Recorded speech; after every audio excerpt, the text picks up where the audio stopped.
conversation with my best friend Mia was a life-changing, very normal and a typical kids with no specialties, no talents. They're gonna sell your kidney, they're gonna exploit you, you're gonna die there. God, please have my daughter. She's now being brainwashed by some kind of black magic. Hi guys, it's Rosie here. Welcome back to my channel. And in today's video, I'm going to share with you my own story of how I spent my gap year in Europe, traveled to 6 countries without any scholarship or any sponsor, just with my English skills. So it all started on a very normal day at school. Me and my best friend were sitting and in the class, and we have a conversation about how suck is the school. And also, we all have that Western dreams, you know. Since I was a kid, I have always curious about the Western countries. I mean, like, what's the hype? I mean, they're living in such a different world compared to our world. And I always want to see, and I always want to know, like, what it really look like. And of course, about my background, I'm a very ordinary countryside kid. I hadn't learned English until I was 12, and all of the English lessons was full of grammar, and it's like I didn't speak a word of English until I got into college. So, and plus, I was not that straight A student, like 4.0 GPA was not me. I didn't do very great at school, which is like a very normal and a typical kids with no specialties, no talents. And so that day we have a conversation, and she told me like, well, you know what, there's actually a program called Aupair. That's the first time I heard of the word. This is the culture exchange program where you can go to European country or maybe America to live like 1 year and without have to pay anything for flight tickets or visa or accommodations, foods, insurance, you name it. I was like, wow, is this such a thing? So she told me that about the program, and that day I came home, I immediately searched and go to the internet, search for the information about Aupair. So I contacted with the Aupair agency. So I got an appointment with them. They schedule an interview. So basically, in the interview, they ask you a few questions about, you know, to test your personalities and character to make sure that you are a good fit for, you know, to be an au pair. And of course, they test your English skills. So that conversation with my best friend Mia was a life-changing. So come to the most challenging part is convincing my parents to let me go. Like, as you can imagine, like my family, they don't speak a word of English. My parents, they are like peasants. They all like working like very hard their whole life to keep the roof above our head. So like when I got that emails from the Aupair agency, they say that I passed the interview and I'm qualified to be an au pair. So I just like, okay, now what next? How can I convince my families? So I just call my sister. Like, I have 2 sisters, and the oldest one, she's always like my biggest supporter. She's like my hype girl. It's like, go sister, go do it. And she's like, she gave me a lot of courage and motivation. So I told her first, then I told my dad. He was quite chill, to my surprise. He told me that as long as I come back to finish my bachelor degree, then he's fine with that. So of course the biggest challenge is my mom. Like my mom, she pictured all of the horrible scenario in her head, like they're gonna sell your kidney, they're gonna exploit you, you're gonna die there, and you're not gonna come back home in one piece. And the whole piece is like, wow, mom. I mean, I understand her worriness because like I'm from the countryside and we have zero like relative there or anyone to count on over there. But back and forth, a month of discussions, then she finally approved my request. She let me go. And she even went to the church, because we're Catholic. She even went to the church and prayed to God, God, please have my daughter. She's now being brainwashed by some kind of black magic. So after my mom approved, I borrowed her 1,000 euro, which is 25 million Vietnam dong at that time. I had to pay for the agency in order to start the process. It's quite expensive, I know. Then I start to have my driving license. Apparently it was one of the requirements. You have to learn how to drive before you come to the family. And then after that, I got the first interview with my host family. We have a very nice conversation. They love me, they like me, and then we keep in touch. So things went so smoothly with my driving license. I got it first shot, and also interview, first family, click. Now thinking back, I was still oh, how come it gets so easy? It's work out, just work out, right? But apparently the hardest part was convincing my family and to let me get out of my comfort zone and doing things on my own. So after 8 months, I got the appointment with the embassy, and it also went very smooth with the visa. So I got approved, got my visa, and on 14 September 2019, it is the day that I will never forget my whole life.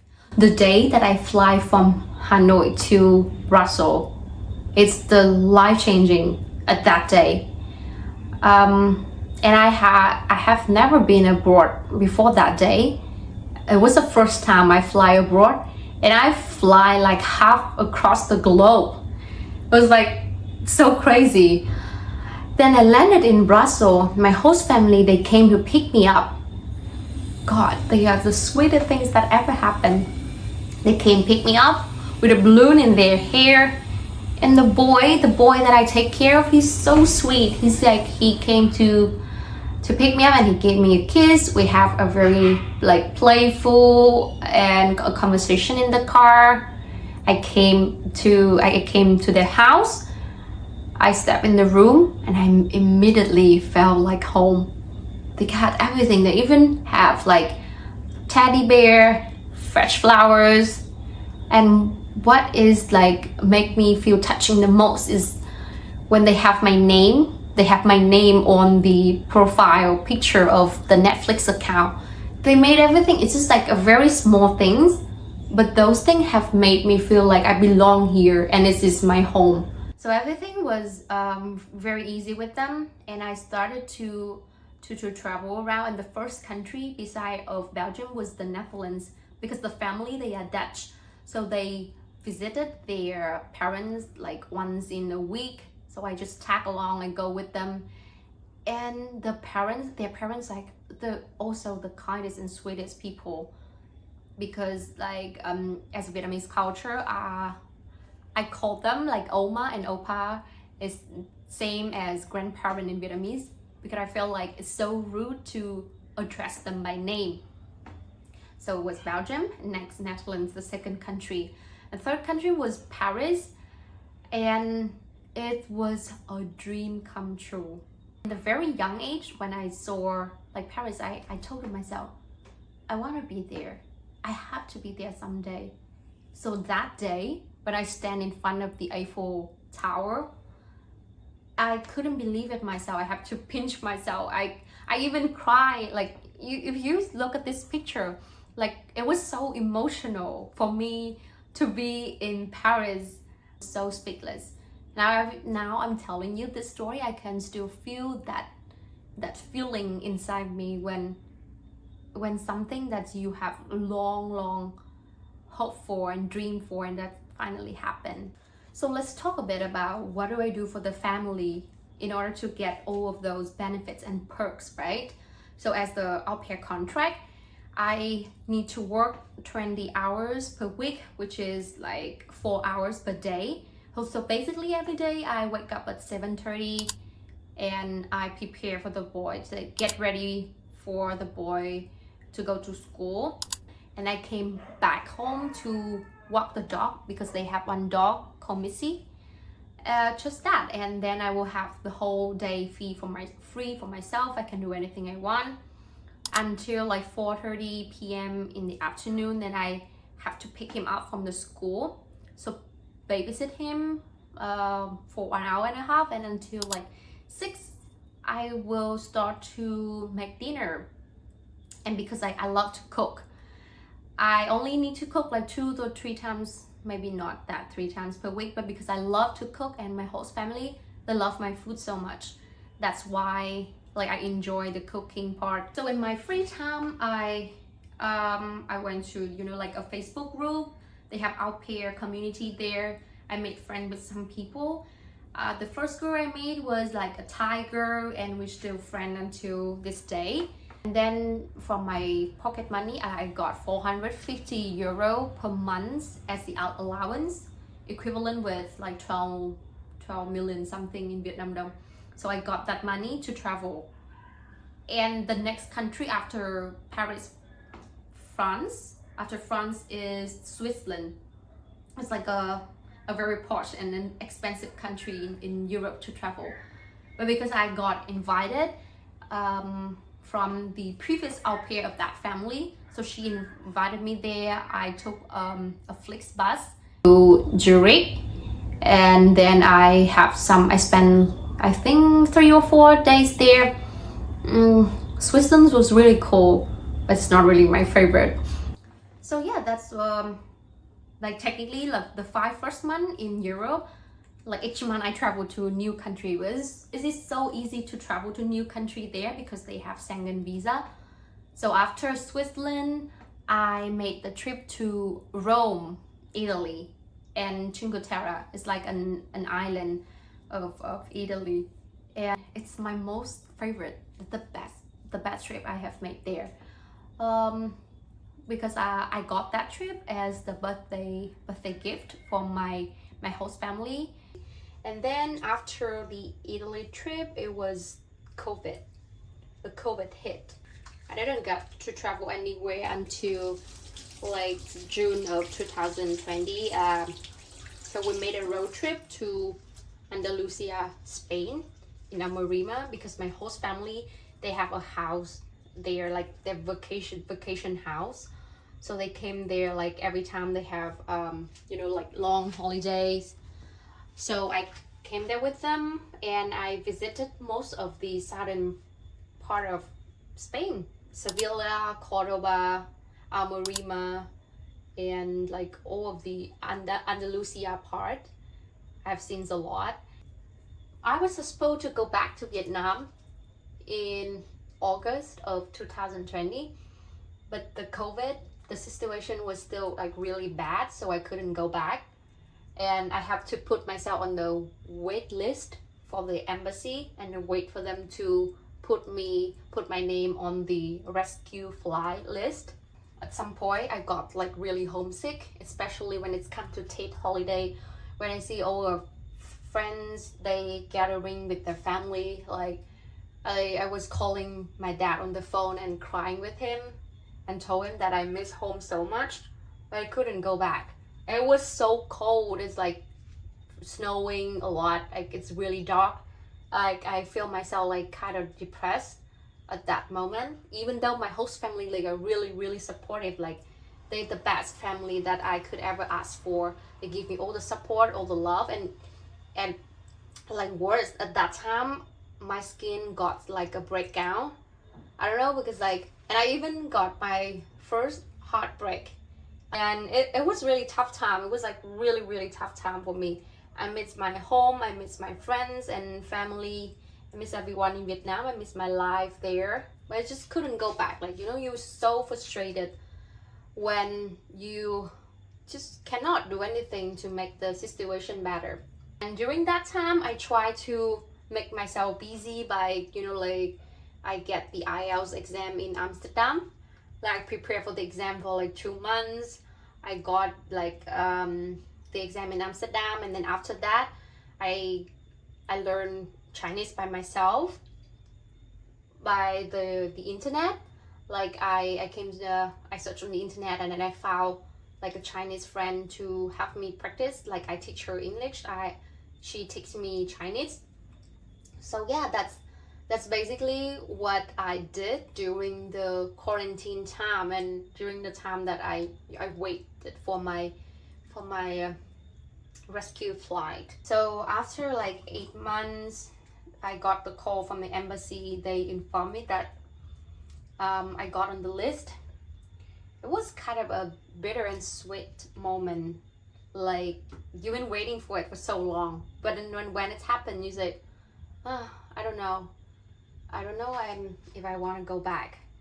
It's like you just feel empty. You don't feel like happy. You don't feel content. You don't feel satisfied.